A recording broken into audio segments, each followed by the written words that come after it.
Today you are going to be taking notes on iRASPP. Hopefully this is a review to you because you've done it in years past, and it won't be any new information. I'm going to be using this little card here so that I can quickly reference the quotes that I'm going to be using. I have included this as a picture, like a screenshot, on the module, so if you want to have that pulled up, it may be helpful for you because you'll be able to have those just readily available. You don't have to wait for me to finish writing. And you can pause this video at any time. I've obviously done this quite a few times, so I go quickly, but if you need to pause it, you're welcome to pause it. You're doing this at your own pace. But you do need to make sure that you take these notes because these notes are going to be crucial for you to have further down the road because we will reference them often.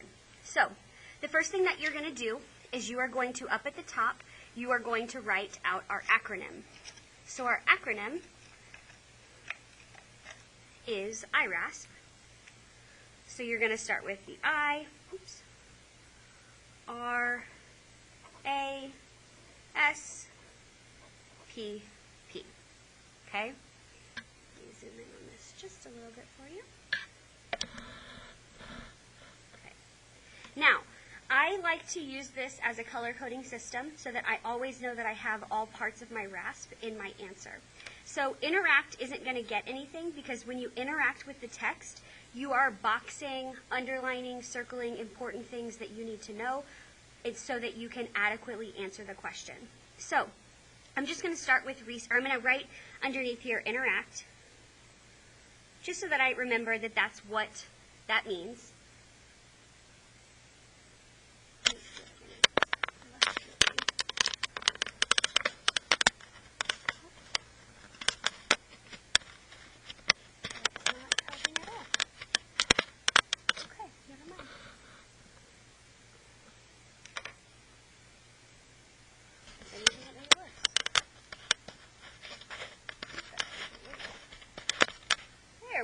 There we go. Okay, so the next one is the R, and this is our restate. We always restate the question. Then we answer the question. Then we support. Usually that's going to be with textual evidence unless said otherwise. Then we are going to prove. This is where we get to speak in our own words. And then we need to check for pronouns. These first two aren't really part of your answer. The bulk of your answer is this part here in the middle.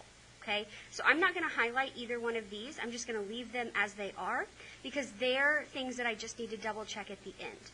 So I'm going to first, if you don't have highlighters, that's okay. If you don't have that, that's perfectly fine. If you want to use crayons or colored pencils or whatever the case may be that you have, you are free to use them. But I am going to show you how to mark this up using highlighters just so that I know that I can go back and I have all parts of my answer.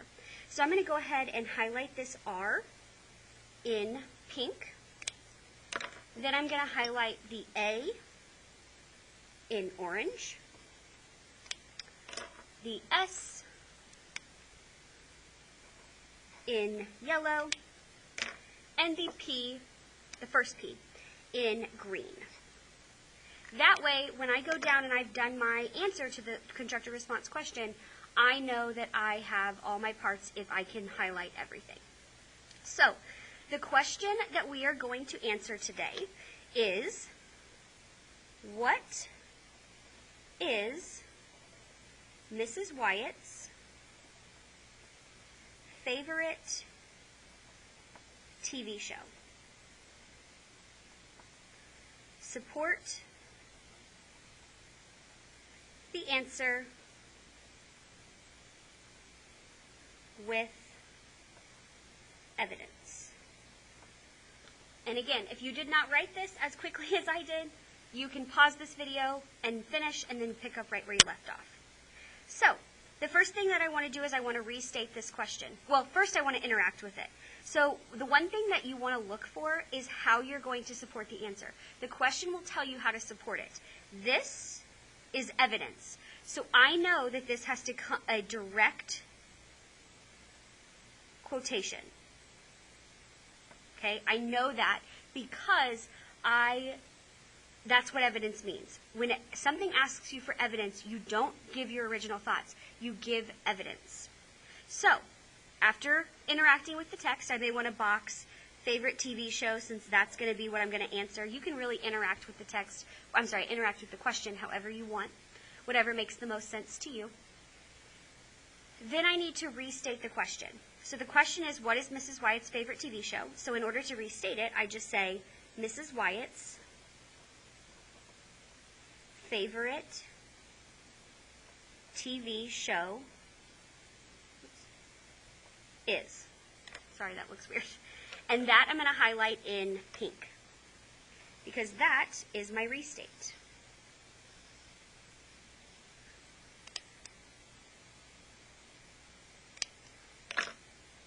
Now, if you go back to that card, I told you I was going to use this card, and I have it linked in the module, so you can have it pulled up and you can toggle back and forth between this video and this picture.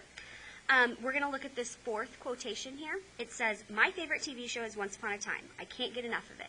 So that's going to be my evidence that I'm going to use. So Mrs. Wyatt's favorite TV show is Once Upon a Time. That is going to be the first sentence of my answer, and I have already got half of my answer done, or half of my constructor response done. I've restated the question, and I've answered it based off of the text, the support that I have. So now I want to go in with my support. Now, you cannot just put a quotation down. You can't just slap a quote on there and call it good. You need to lead into it. So, one that you've been taught several years ago that I'm going to try to get out of your brain is, I know this because. So what I want you to do is I want you to come up here in a blank space, either on this side or this side. I've got more space on this side, so I'm going to use this side.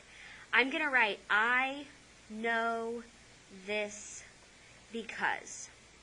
Now, you have just written this for the last time. We are never going to lead into our quotes with, I know this because. So, however you want to get rid of this and immortalize this is fine. I'm going to draw it as a headstone. Okay? This is the grass. R.I.P. I know this because. Because we are never, ever going to write this again in academic writing in a constructor response. Never again. Okay? So if you want to exit out of it, however you want to get rid of it and say goodbye, do it. Because we're never going to use it again. Another common one that you've heard that is perfectly fine to use this year is in the text it states. The only problem with it is it doesn't always apply. This isn't a text. This is just a quotation from me. So it doesn't really make sense to say, in the text it states, my favorite TV show. That doesn't really make sense. A better way to lead into this might be Mrs. Wyatt said. That way, I can tell, the reader can tell that this is coming from a direct quotation. So, I'm going to start with Mrs. Wyatt said, comma, and then I'm going to start my quotation marks. You always want to make sure that you have a comma after your lead-in. And then I'm just going to copy this quote over. My favorite TV show is Once Upon a Time. I can't get enough of it. End your quotation marks. Now, you would think that that would be where you would end, but you would be wrong because, I'm not sure what this little reindeer is here, but you would be wrong because you need a citation. You didn't say that, Mrs. Wyatt said that. So, you are going to do parentheses, Wyatt, parentheses, period. And that is your support. So once you've written that, you are going to highlight it in yellow. Ooh. And I need a new yellow. And I don't have one over here. Okay. Okay, just pretend like this is all in yellow.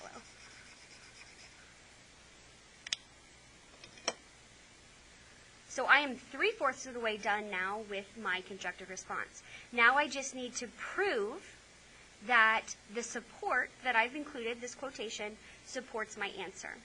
A good way that I like to lead into this is I like to say, this proves. There are lots of different ways that you can do this. You could do this proves, you could do this shows, this evidence suggests. There's a lot of different ways to do it. You don't have to be tied down to one. For this one, though, I am going to use this proves. So I'm going to say this proves Mrs. Wyatt is clearly obsessed, and I'm going to abbreviate once upon a time just for, time's sake, with once upon a time, and watches it a lot. Okay? This is going to be in your own words. This is your way of showing me exactly why you chose the piece of textual evidence that you did. There is no cookie cutter right way to say this part. You have to say it in your own words. And you'll have lots of practice with this throughout the year. But this is our last part, so we're going to highlight this in green. And now we have done all of these things. We have we have pink, orange, yellow, and we have our green. Now I want to check for pronouns. Mrs. Wyatt's favorite TV show is Once Upon a Time. No pronouns. Remember, pronouns are things like it, he, she, they, etc. We don't ever refer to Mrs. Wyatt as she, so we're good. We have a perfect constructive response question, or answer, right there. Now, I told you yesterday when we did the notes that we were going to have a little practice with ellipses and with quoting a quotation. So that's what we're going to do now. I want you to go ahead and just make another header down here, and I'm going to just call this ellipses.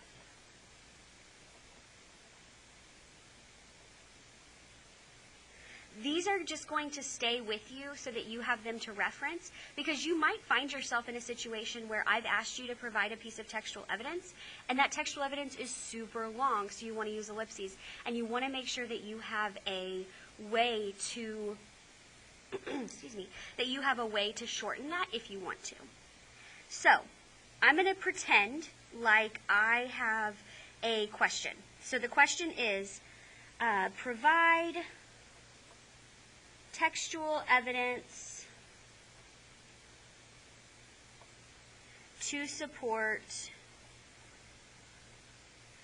that Dorothy was dressed in the color green. So we're going to pretend like that's the question I have been asked. I have been asked by my teacher to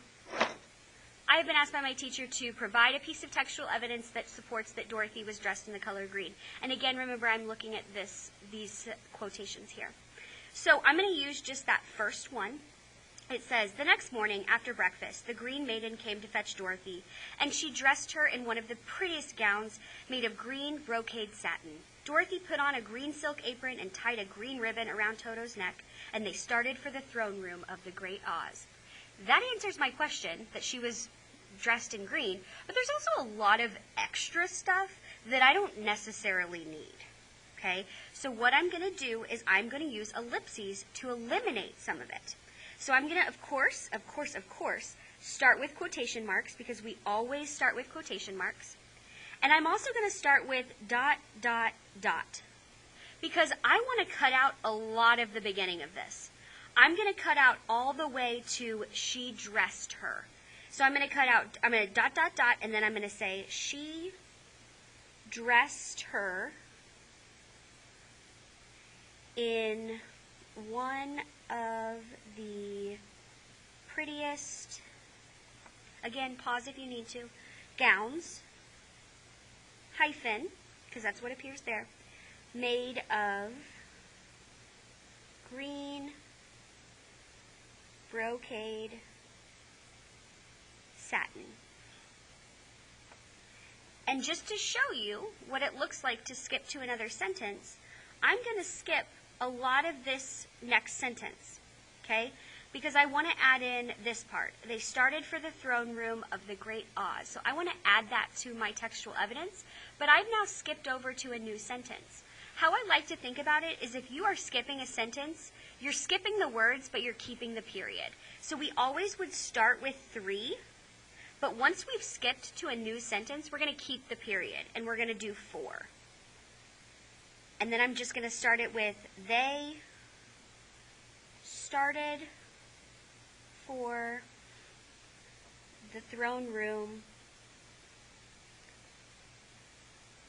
of the great Oz.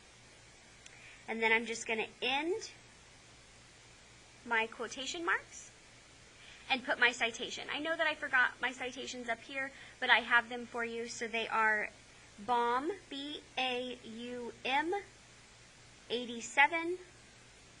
That's the author's last name. If you haven't figured out, it's from The Wizard of Oz, Frank L. Baum. Baum is the last name, and then 87 is the page that it appears.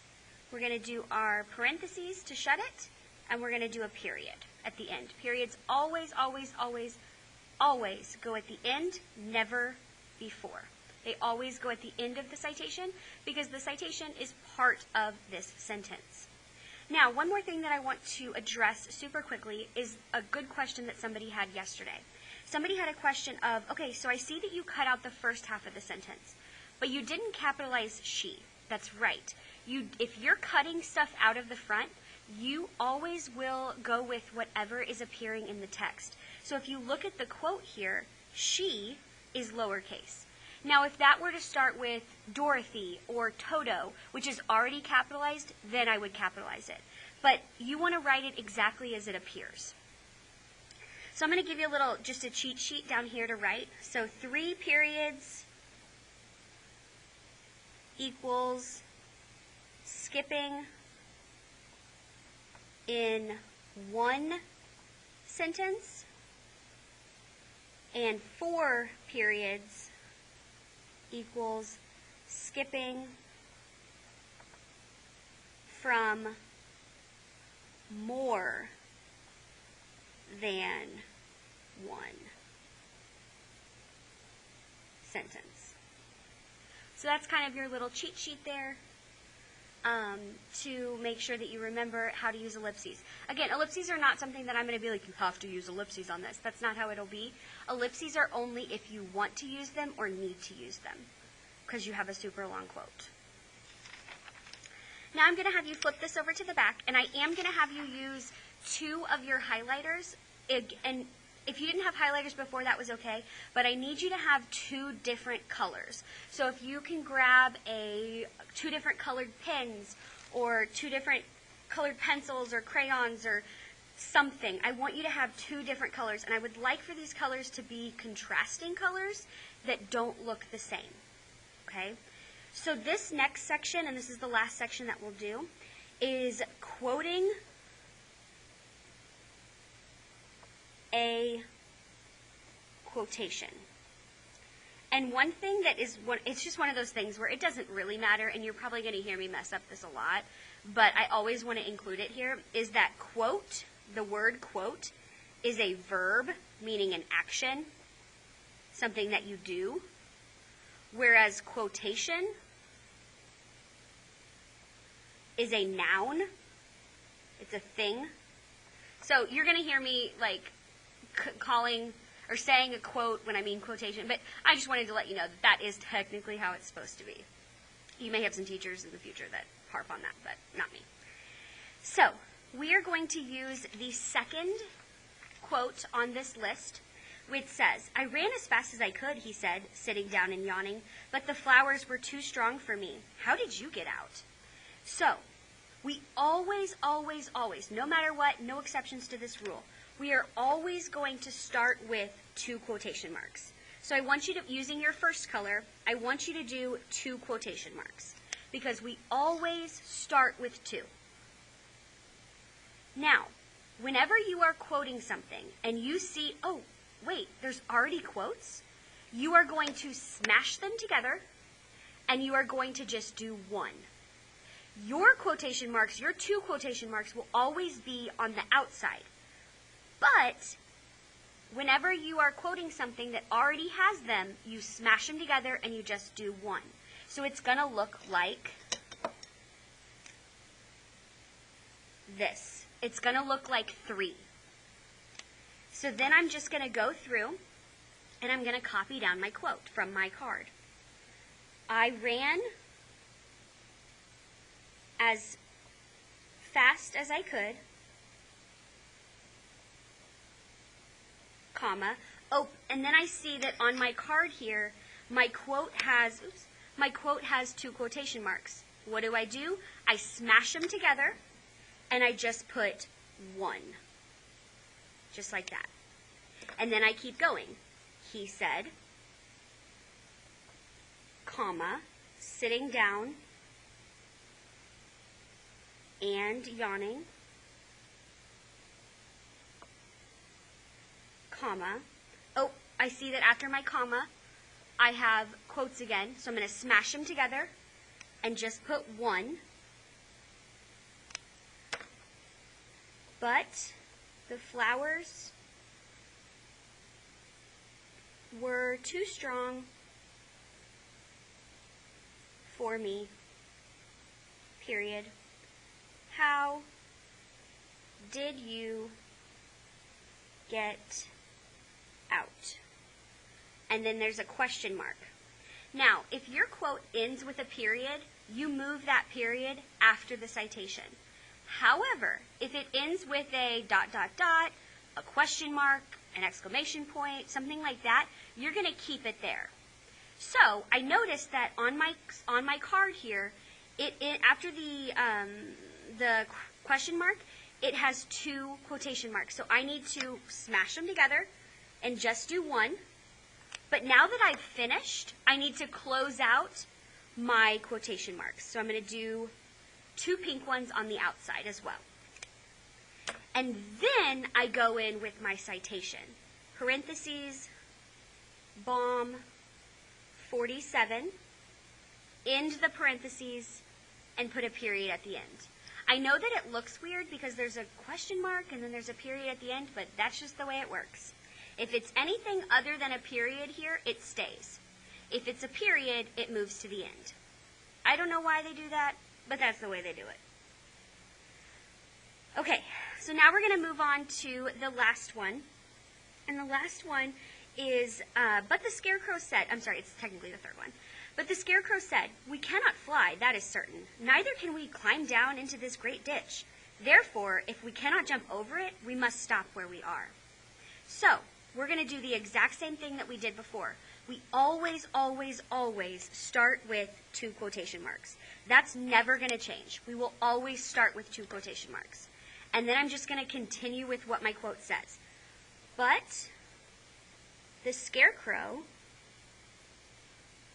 said, comma, oh, and then I've got 2 quotation marks. What do? I smash them together and I just do 1.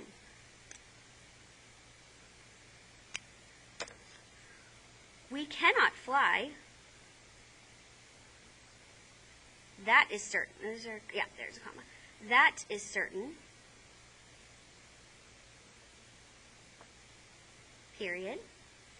Neither can we climb down into this great ditch. Period. Therefore, I'm going to say again, if you need to pause and catch up, you're fine. Therefore, if we cannot jump over it, comma, we must stop where we are. And there's a period, so what do I do with the period? Okay, Mrs. White said, Okay, if it's a period, it gets moved to the end. If it's anything else, it stays there. So I'm going to move that period, to the end after I've done my citation. But at the end of this at the end of this quotation, there are two quotation marks. So I'm going to smash them together, and I'm just going to do one. However, I'm now done with my support, my textual evidence. So I'm going to go ahead and also close it off. So I'm going to have 3 there. And then I'm going to add my citation of Baum 181 parentheses. And then I'm going to, since I didn't put it here, I need to move it over to the end right here. Just like that. I know that this is confusing. This is one of those things where you may not get it the first couple times. I'm not going to count you off if you accidentally do quotation marks when you should have just done one. I'm not going to do anything like that. This is just something that you're going to need to know, but it'll get more natural and easier as we continue to practice with it. So, once you have taken these notes, you are good. That's all you need to do for today's activity. Please make sure that you are doing your bell work as well, and you will have another activity tomorrow.